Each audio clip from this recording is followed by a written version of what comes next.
Yo! What's up mga idol? So karon mga idol, so another video, another tattoo session na naman mga idol. So panibagong kagwapuhan mga idol, no? So shout out nga pala sa ating client na si Boss Idol Jeric. So syempre shout out din sa nag-refer sa kanya, sa ating mga old artists. So yung project natin ngayon mga idol is enhancement. So syempre respect ulit sa old artist, no?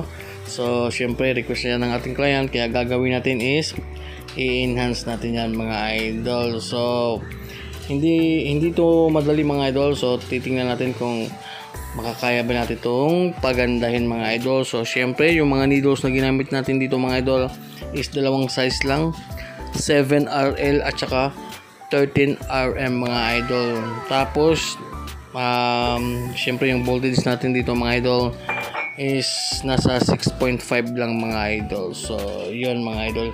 Tapos syempre yun nga, respect sa old artist nito, no? So yun. At ito nga pala yung final result mga idol. So natapos na pala tayo dito.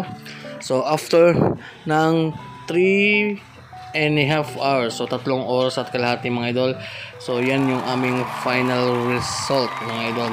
So kung mapapansin nyo mga idol, talagang gumanda siya mga idol, yun, no? At talaga namang nagustuhan to ng ating client, no? So shout out ni Boss Idol Jeric, no? Napakastig. So yun lang mga idol.